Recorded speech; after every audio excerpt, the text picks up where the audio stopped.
Hi dear friends, പുതിയ വീഡിയോയിലേക്ക് സ്വാഗതം. നമുക്കിന്ന് വാഴാനി ഡാം കാണാൻ വേണ്ടി പോയാലോ?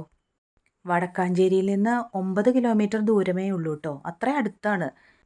ഈ ഡാം ഉണ്ടാക്കിയിരിക്കുന്നത് പരമ്പരാഗതമായ രീതിയിൽ കളിമണ്ണ് കൊണ്ടാണ് ഉണ്ടാക്കിയിരിക്കുന്നത്. നിറയെ ഊഞ്ഞാലുകളുണ്ട് എല്ലാ മരത്തിന്മേലും. തൃശ്ശൂർ ജില്ലയിലെ ഒരു പ്രധാന വിനോദസഞ്ചാര കേന്ദ്രമാണ്. ഞാൻ പോയ ദിവസം നല്ല തിരക്കുണ്ടായിരുന്നു അവിടെ. നല്ല ഭംഗിയുള്ള സ്ഥലം, നല്ല ശാന്തമായ ബഹളമൊന്നും ഇല്ലാത്തൊരു ഏരിയയാണത്. ഞാനും എൻ്റെ അനിയത്തിയുടെ ഫാമിലിയും കൂടെയാണ് ഇവിടെ കാണാൻ വേണ്ടി പോയിട്ടുണ്ടായിരുന്നത്. ഇവിടുത്തെ വെള്ളം കുടിക്കാനും കൃഷിക്കും വേണ്ടിയിട്ടൊക്കെ കൂടുതലായിട്ട് ഉപയോഗിക്കുന്നുണ്ട്. ഇത് ആ ഡാമിൻ്റെ റെഗുലേറ്റർ സിസ്റ്റമാണ് ഈ കാണുന്നത്.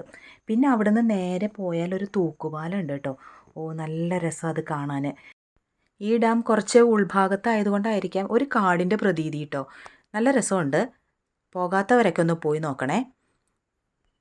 പിന്നെ കുട്ടികൾക്കൊക്കെ അവിടെ കളിക്കാനായിട്ട് നല്ലൊരു പാർക്ക് കൂടിയുണ്ട്.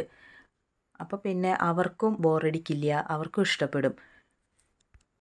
ഒരുപാട് റൈഡുകളും എല്ലാം അവരുടെ കുട്ടികൾക്ക് വേണ്ടി അവർ അറേഞ്ച് ചെയ്തിട്ടുണ്ട്. വൈകുന്നേരം 6:30-ക്ക് ശേഷം ഡാമിൻ്റെ മുകളിലേക്ക് നമുക്ക് പ്രവേശനം ഇല്ല കേട്ടോ. തൃശ്ശൂർ KSRTC ടൂറിസത്തിൻ്റെ ഭാഗമായിട്ട് ഇപ്പോൾ ബസ്സും അവിടേക്ക് അറേഞ്ച് ചെയ്തിട്ടുണ്ട്. അപ്പോൾ ഈ വീഡിയോ ഇഷ്ടമായി എന്ന് കരുതുന്നു. ഇന്നത്തെ വീഡിയോ ഇത്രയേ ഉള്ളൂ. Tata bye bye, see U.